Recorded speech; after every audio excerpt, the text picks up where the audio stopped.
Now we're going to take a look at an example for a step input response for a second order system. And here we're going to be looking at a 48 volt supply that is going to be suddenly switched on to supply a series RLC circuit that's shown here. As with the first and second order systems that we've been working with, we need to first determine a differential equation that describes how this system behaves before we can come up with a general solution to tell us how the potential across capacitor C1 is going to vary as a function of time. Okay, so first we're going to set off on determining what the differential equation is that describes this system. So there's a couple of approaches to doing this.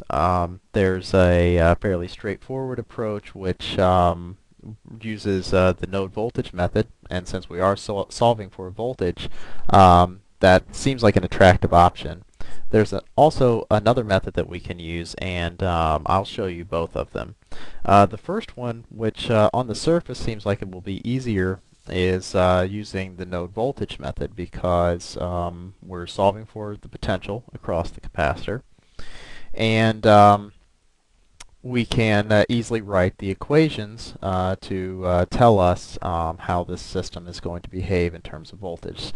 The difficulty that we have here is that the relationships for current to voltage that we have only apply to single elements. So if we're looking for the voltage, say at this node, with respect to our reference node right here, I can write an equation that tells me about the current through the resistor, but I don't know a relationship yet that tells me how to go through a resistor and an inductor. So that means that we're going to need to establish a second node, which I'm going to call VB, right here. All right, so you'll find that this method becomes a little more cumbersome than we desire, but it's still doable and it's still a reasonable approach to coming up with the differential equation that describes this second order system. Okay, so let me start off with my node voltage approach here. I'm going to call this bottom the reference node. I'm going to call this node right here, the one that we're interested in, VA, and I'm going to call the node in between the inductor and the resistor VB. So first of all, I'm going to have to perform a node balance at VA, and I'm going to look at the current that can leave that node through the capacitor and through the resistor. So we have a path of current through the resistor plus the current through the capacitor has to sum to 0. Now I'm going to substitute in my current to voltage relationships for these values here. All right, I know for the resistor, I am assuming that current is leaving the node, so I have to write VA minus VB divided by R. And for my capacitor, I have a current to voltage relationship that tells me that it's C times the derivative with respect to time of the potential that's developed across the capacitor. In this case, it's VA minus our reference node, which is 0. And that has to sum to 0. All right, I'm going to go ahead and take the derivative of things and clean this up just a bit to put it in a form that hopefully will be a little more amenable to work later on. So multiplying through by R and taking the derivative of VA, I wind up with something that looks like this. Now for my node B balance, I'm going to have to do something similar to that. So I have a current path that will leave through the inductor, and I have a current path that we'll assume can leave through the resistor. And I'm going to plug in my current to voltage relationships for this. For my inductor, recall that it is 1 over L times the integral of the potential across the inductive element. Well, right now, the potential across the inductive element is given by VB minus the 48 volts that we're supplying, and I'm going to call that Vn for the time being. Remember, it's the potential difference across everything that matters.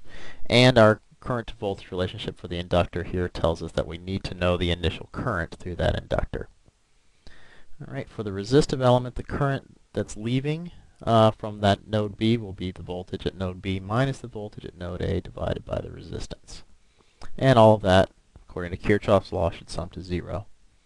Of course, I want to get rid of this integral, so I'm going to take the derivative of everything with respect to time. So I will be left with 1 over L times VB minus 1 over L times Vn.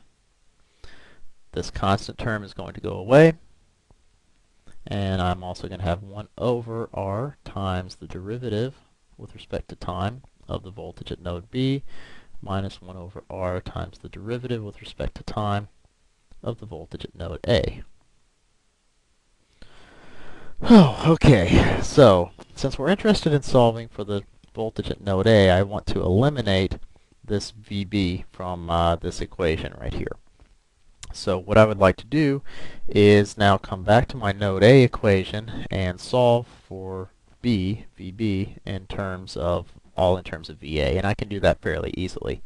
So my results will be that VB is equal to RC dVA dt plus VA. But of course, it's not the value of the voltage that matters here. Well, we're going to have to plug that in here. We're also going to have to plug in the derivative of the voltage at node B. So I'm going to have to take the derivative of that solution with respect to time. And that will give me RC times the second derivative of A with respect to time plus the first derivative of the voltage at node A with respect to time. It's looking fun, isn't it? All right.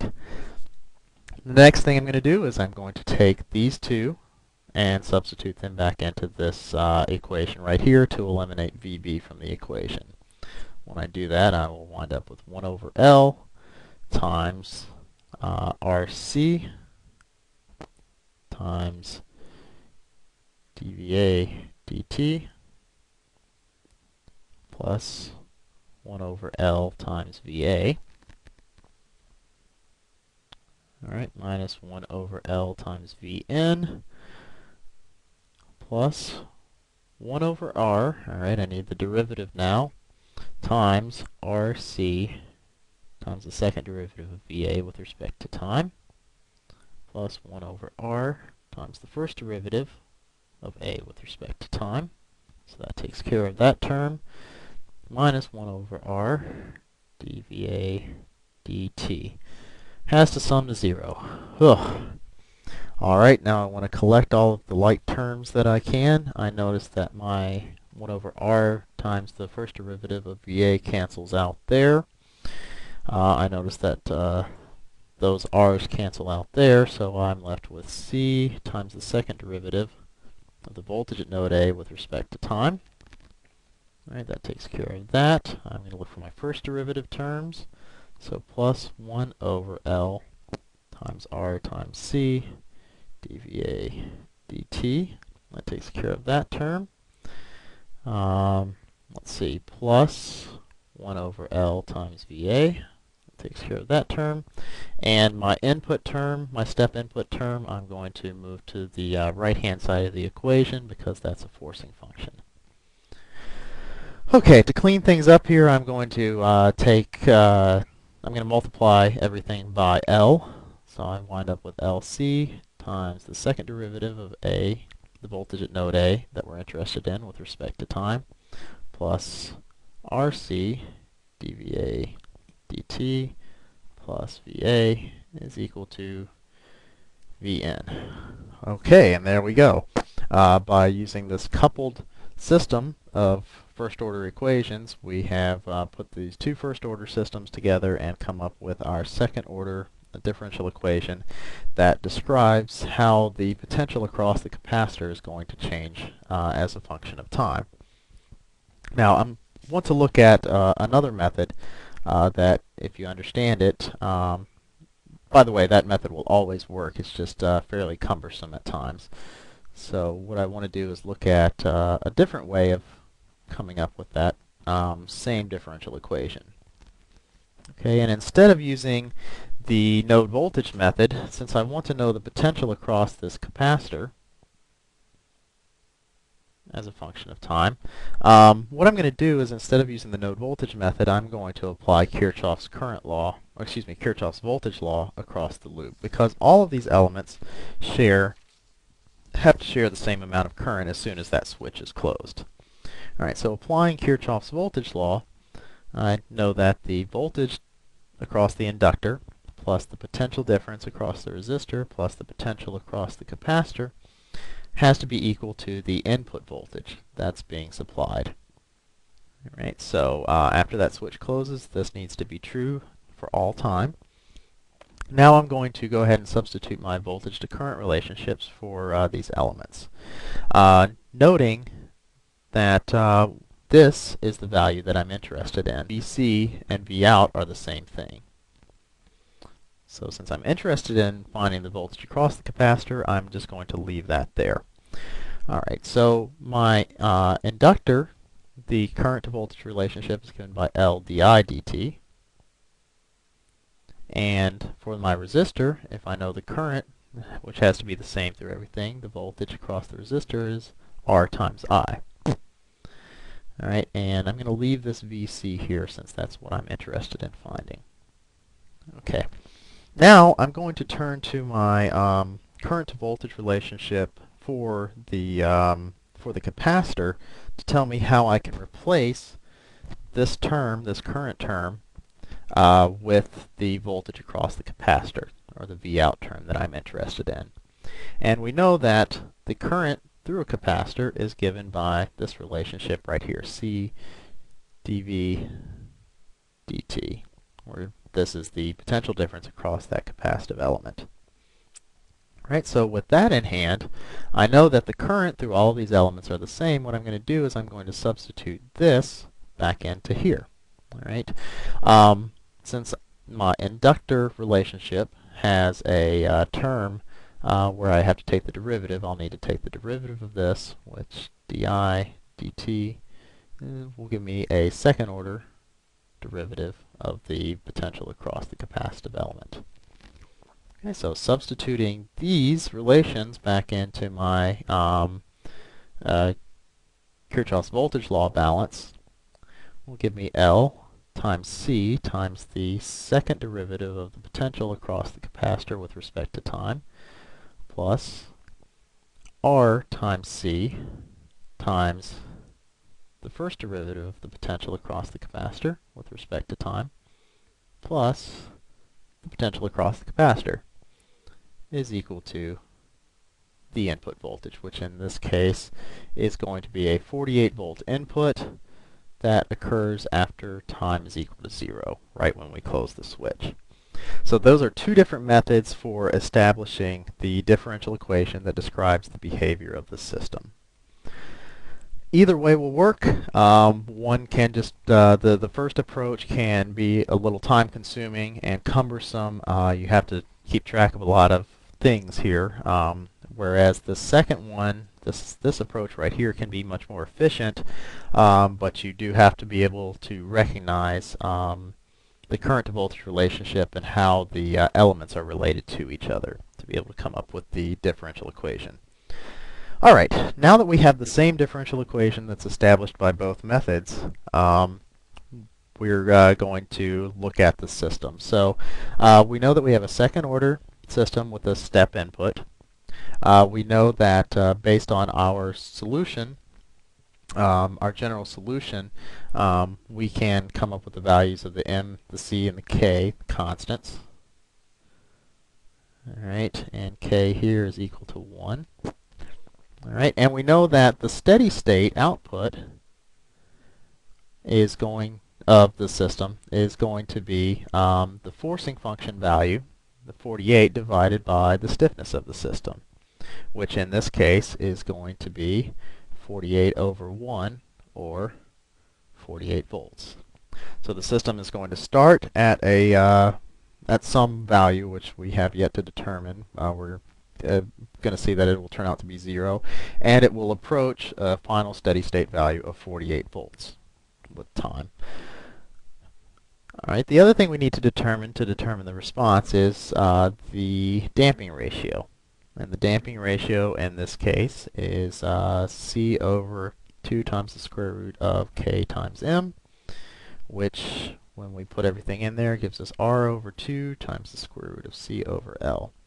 And if we evaluate this, given the numbers for the problem, 0.1 henries for the inductor, 1,000 ohms for the resistor, and 0.4 microfarads for the capacitor, we wind up with a damping ratio of 1, which indicates that the system is critically damped.